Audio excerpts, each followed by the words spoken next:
যারা ইসলামী রাজনীতি করে তারাও বলতে বাধ্য হয়েছে আমরাও ক্ষমতায় গেলে ইসলামী আইন না প্রচলিত আইনেই দেশ চালাবো। বলছে কি না? সেদিন থেকেই তাদের সাথে আমার দ্বন্দ্ব শুরু, সেই দিন থেকে। কারণ তোমরা 70 বছর এদেশের মানুষকে আশ্বাস দিলা কোরআনের আইন দিয়ে দেশ চলবে, আর মার্কিন যুক্তরাষ্ট্রের সুরসুরিতে ব্রিটেনকে খুশি করতে আর ভারতকে ম্যানেজ করতে ঘোষণা দিলা আল্লাহর আইন দিয়ে না প্রচলিত আইনই চলবে। তাহলে 70 বছর ধোকা দেবার কি দরকার ছিল জাতিকে?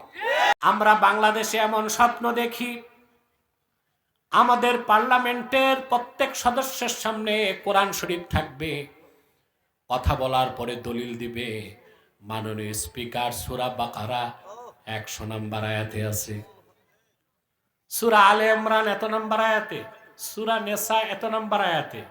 এই স্বপ্ন দেখেন। পশ্চিমাদের সভ্যতা আদর্শকে অনুসরণ করে এই স্বপ্ন বাস্তবায়ন করা যাবে না। এটা টের পাইছেন এবার? যারা ইসলামী রাজনীতি করে তারাও বলতে বাধ্য হয়েছে আমরাও ক্ষমতায় গেলে ইসলামী আইন না প্রচলিত আইনেই দেশ চালাবো। বলছে কি না? সেদিন থেকেই তাদের সাথে আমার দ্বন্দ্ব শুরু, সেই দিন থেকে। কারণ তোমরা 70 বছর এদেশের মানুষকে আশ্বাস দিলা কোরআনের আইন দিয়ে দেশ চলবে, আর মার্কিন যুক্তরাষ্ট্রের সুরসুরিতে ব্রিটেনকে খুশি করতে আর ভারতকে ম্যানেজ করতে ঘোষণা দিলা আল্লাহর আইন দিয়ে না প্রচলিত আইনই চলবে। তাহলে 70 বছর ধোকা দেবার কি দরকার ছিল জাতিকে?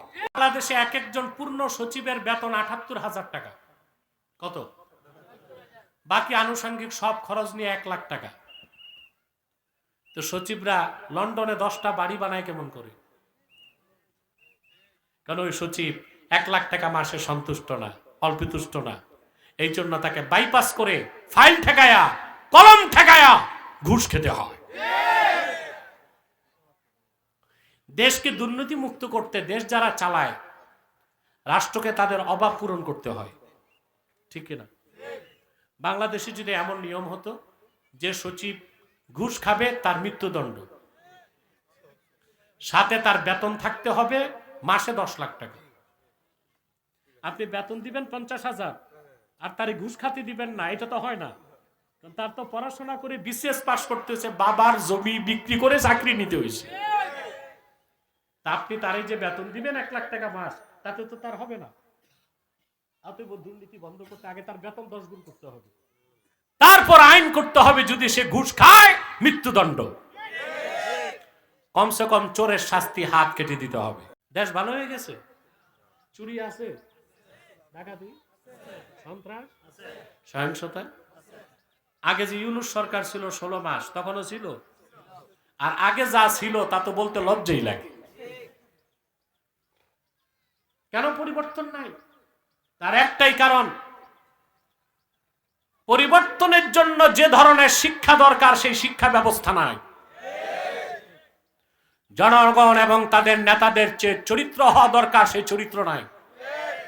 শুধু আইন করে, প্রশাসন দিয়া, র্যাব আর পুলিশ দিয়া, সেনাবাহিনী দিয়া মানুষকে দমন করা যায়, ভালো করা যায় না।